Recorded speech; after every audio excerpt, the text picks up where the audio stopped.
Aavesham has been one of the most entertaining films of 2024 with a quirky storyline, out of the box characters, and great performances by its cast. Aavesham is a comedy and therefore it stays light-hearted throughout the film, but the storyline is engaging enough to get you emotionally invested. The standout character from the film was undoubtedly Ranga, played brilliantly by Faasil. Now, majority of the film is built up on the mystery whether Ranga is as dangerous of a man as everyone else claims him to be, or is it all just a fairy tale and a facade?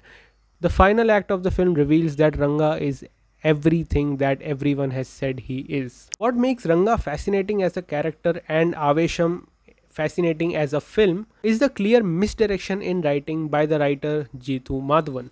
We follow the story of the film through the eyes of Bibi, Ajju, and Sandy, the three college students who sit around and listen to the over the top stories of Ranga's ruthlessness.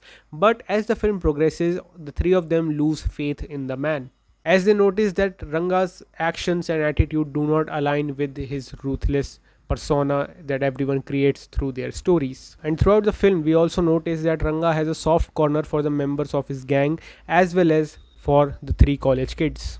The bond is further deepened when Sandy calls him Bhaiya in front of his hostel mates, and when Sandy's mother talks to him and reminds him that he is like an elder brother to her son. All of these moments give us a glimpse into Ranga's caring nature and soft heart. And this is where Ranga becomes one of the most fascinating characters of Indian cinema, as at one moment we see how he puts his own life at risk to save two members of his gang, but a few scenes later he gets both of those members killed when they try to leave the gang. Another great misdirection in the screenplay of this film is that we never see those two guys getting killed or their dead bodies afterwards, making the audience speculate whether they can still be alive or not.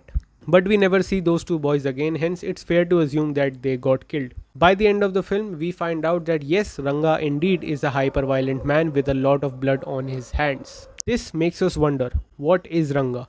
Is he a psychopath? Is he a sociopath? Or is he just a narcissist with abandonment issues? Some common traits of psychopathy are a lack of remorse, superficial charm, grand sense of self-worth, pathological lying, and need for stimulation. Ranga as a person possesses most of these traits, but is clearly shown that he has a lot of remorse and he doesn't lie. It's implied in the first half of the film that Ranga is cold-hearted and did not care when his mother left, but in the end we find out that Ranga indeed was very remorseful when his mother left or when he had to take the life of his relative. The remorse resurfaces at the end of the film when Ranga finds out that the boys only befriended him for the local support. But even after that, when Shetty's gang arrives, unaware of the fact that the boys themselves have called the gang there, Ranga's first instinct is to make sure that the boys are okay and safe inside the house. It makes us wonder, what is Ranga? Why does his actions range from risking his own life to save his team members only to kill them a few scenes later? Why is Ranga so considerate and so gentle with these college kids that he has just met? Perhaps underneath all those layers of being fun and harmless is a ruthless man with serious anger and abandonment issues.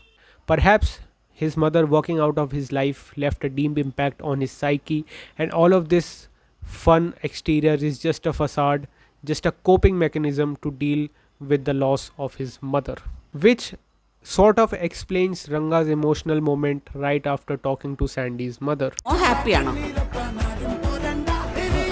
Not happy. Ranga only gets those two boys killed when he finds out that they are trying to leave his gang. In essence, they are abandoning him. Abandonment is something that Ranga is unable to handle. Ranga is also short-tempered enough to attack one of his closest allies over a game of dumb charades. And towards the end of the film, when it comes to self-preservation,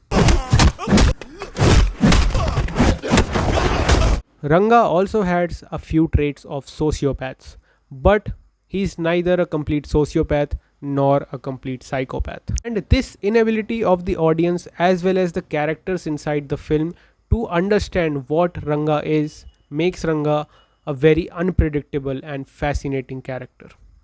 Thank you so much for watching this episode of Analyzing Evil. This series is inspired by a series of the same name on a channel called The Vile Eye. Let me know of some of the other characters of Indian cinema that you would like me to analyze. For more stuff like this, consider subscribing to the channel. And if you want to watch a detailed discussion on Aavesham, feel free to check out my podcast Pop Culture. Thank you so much for watching.